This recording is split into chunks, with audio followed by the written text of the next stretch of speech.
Di tengah ketegangan Iran dengan Amerika Serikat, sebuah kapal perusak angkatan laut Amerika Serikat terlihat berlabuh di pelabuhan Eilat, Laut Merah Israel. Rekaman yang ditayangkan oleh Channel 12 News Israel ini menunjukkan USS Delbert D. Black berlabuh di pelabuhan tersebut dengan puluhan pelaut yang terlihat di dek kapal.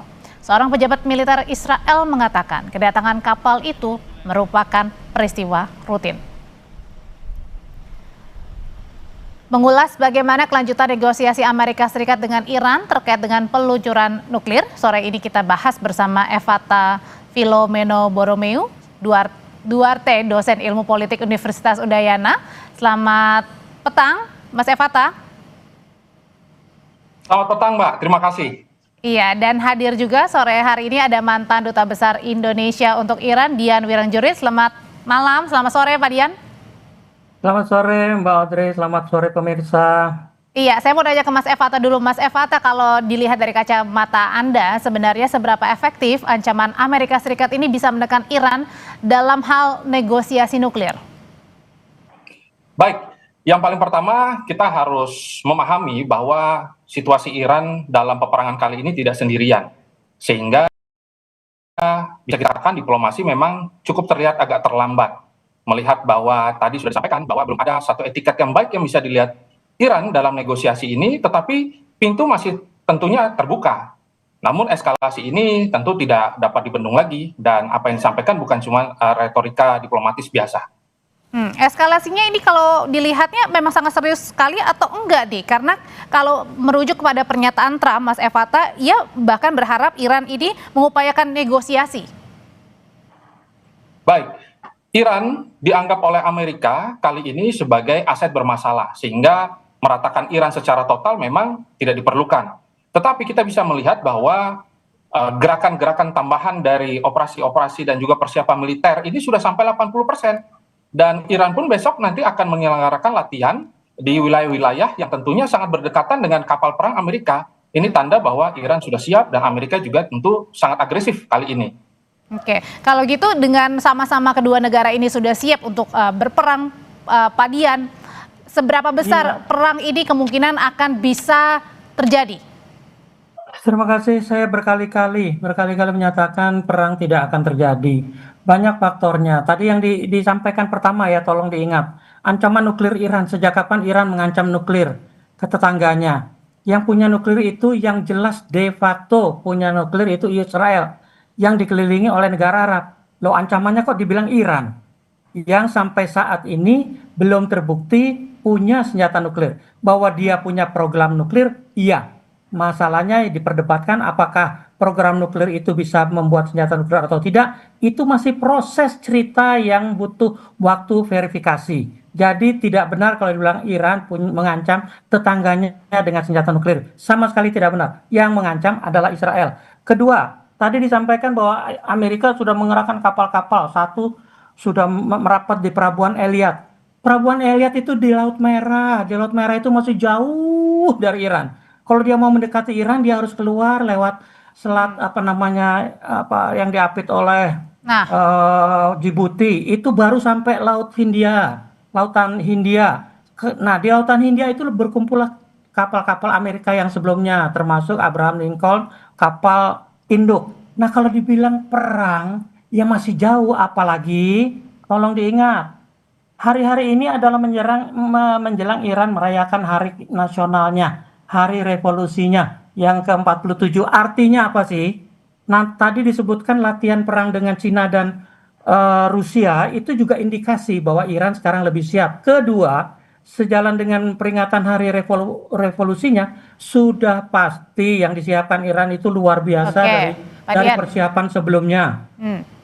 Oke, kalau gitu dengan masuknya kapal induk Amerika menuju ke Iran, terus kemudian Trump juga selalu menarasikan terbuka untuk negosiasi, jangan sampai nanti membuat hal-hal yang tidak diinginkan. Pertanyaannya, untuk apa kalau gitu Trump ini ngomong seperti itu kepada Iran gitu? Apakah ini jangan-jangan hanya gertak sambal aja kepada Iran supaya Iran takut? Saya cuma mau menegaskan, ini hanya gertak sambal Amerika yang dilakukan dari waktu ke waktu dengan berbagai intensitasnya. Tujuannya? Tolong diingat, tujuannya ya hanya mengalihkan perhatian dari masalah dalam negerinya, belum lagi dia sudah berbuat ulah di Venezuela, sekarang dia mau coba di Ukraina ternyata nggak berhasil, di Taiwan nggak berhasil, mungkin dia mencoba minta perhatian di Timur Tengah dengan mengerahkan kapal-kapalnya ke arah lautan Persia yang sampai sekarang Teluk Persia yang sampai sekarang belum sampai itu, mereka masih jauh. Dan kalau dibilang Oke. ancaman, ya buat saya apanya yang mengancam, karena perang Israel dan Amerika dulu kan membuktikan Israel yang jauh itu aja bisa ditembus meskipun mereka punya Iron Dome yang melindungi negara itu. Lah sekarang kapal induk yang jaraknya cuma ratusan kilometer, ya itu kan sasaran empuk lah buat Iran. Nah, oke, kalau tadi Pak Dian bilang, Mas Evata, nampaknya tidak mungkin terjadi perang dan kemudian ini hanya gertak-gertak sambal aja Trump untuk negara Iran. Kalau gitu apa yang ingin dicari oleh Amerika Serikat? Baik, terima kasih.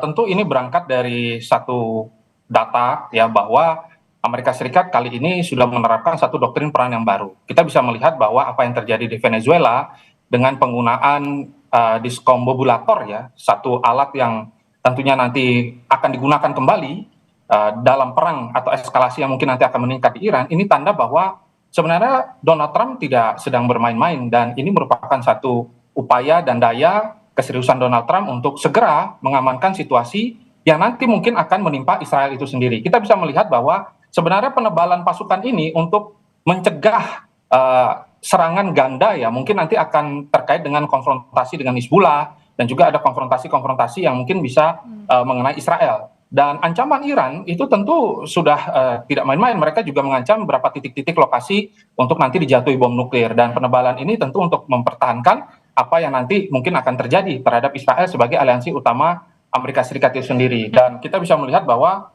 Amerika juga tentu nanti akan menerapkan pola-pola negosiasi yang lebih agresif, tetapi kita bisa melihat bahwa hal-hal ini juga masih belum menemukan satu titik yang cukup jelas. Tetapi kalau ditanya apakah Donald Trump cukup serius, ya sangat serius, dan bocorannya mungkin akan dalam waktu dekat ini ada satu serangan yang bisa terjadi dan menciptakan eskalasi penuh. Dan latihan itu bisa saja nanti malah menjadi eskalasi yang lebih besar ketika misalkan ada drone yang menabrak kapal perang Amerika, ataupun misalkan ada rudal-rudal yang sengaja ditembakkan dekat kapal perang ataupun mengenai pesawat dan sebagainya, tentu akan menjadi percikan yang memicu perang itu sendiri. Oke, tidak ada yang menginginkan perang terjadi. Tapi kalau sampai kemungkinan itu ada, Mas Evata, pertanyaannya gimana dengan kekuatan peta masing-masing dari Amerika Serikat sekutunya, siapa yang akan membantu, dari Iran juga siapa negara yang akan membantu?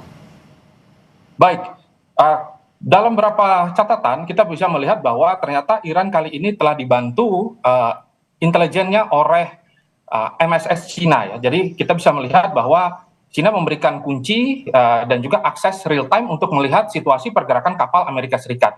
Dan kita bisa melihat bahwa hari ini juga ada pertemuan yang dilakukan dari pejabat tinggi keamanan Iran terhadap Vladimir Putin. Dan di sana tanda bahwa nanti ke depannya akan ada berapa logistik perang yang akan dikirimkan. Dan kita bisa melihat ada juga berapa kapal-kapal yang kapal-kapal khusus yang dikirimkan dari Rusia untuk membantu Iran nanti dalam operasi dan juga eskalasi yang lebih buruk ke depannya. Maka tadi sudah disampaikan bahwa Iran kali ini tidak sendirian dan mereka cukup siap. Tetapi tentu kalau ditanya situasi dan petanya tentu sangat timpang. Kekuatan Amerika saat ini berada di atas, tetapi dengan perang ketika ada eskalasi militer mungkin bertahan berbulan-bulan, bahkan bisa bertahun-tahun. Tetapi kalau dalam situasi politik, rezim Teheran bisa segera diganti. Ini yang sebenarnya diinginkan oleh Donald Trump. Kekacauan dari dalam dan juga upaya untuk mengganti rezim ini yang cukup mengganggu dalam serangan Amerika Serikat. Itu yang mereka lihat. Oke, kalau gitu Pak Dian, seberapa solid konsolidasi di dalam negeri Iran untuk menghadapi ancaman Amerika Serikat ini? Terima kasih Mbak. Begini loh, sejak perang 12 hari lalu bulan Juni itu, Iran juga tidak tinggal diam lah. Apa yang menjadi titik lemah waktu itu bahwa Amerika bisa masuk sampai menyerang dengan bunker busternya ke salah satu fasilitas nuklir, membuktikan bahwa ada celah di pertahanan Iran, tidak disangkal. Tapi dari Juni sampai sekarang itu cukup waktu untuk memperbaiki semua itu. Kalau tadi dikatakan bahwa Amerika mau pakai teknologi apapun lah terserah lah, tapi lawan Venezuela itu mbok yang nggak usah dibandingkan dengan Iran lah. jauh sekali Venezuela dibandingkan sama Iran, ya nggak? Sama Iran aja Amerika bukan apple to apple, tapi kalau sama Venezuela ya itu apple sama kuaci lah. Bedanya begitu, Oke. jangan dibandingkan. Nah, saya mau catat satu lagi yang penting, diplomasi. Diplomasi yang diharapkan atau ingin dimajukan oleh Amerika itu diplomasi Oke. versi Amerika yang isinya tekanan, persyaratan yang harus dipenuhi oleh Iran. Dimanapun diplomasi harus mulai dengan equal footing, kesetaraan. Selama sudah menerapkan persyaratan, Iran tidak akan pernah terima. Oke, diplomasi kesetaraan itu yang diharapkan supaya tidak ada perang yang diinginkan oleh negara manapun. Terima kasih Betul. untuk ulasannya, Pak Dian, Mas Evata. Selamat sore. Terima Selamat kasih. sore.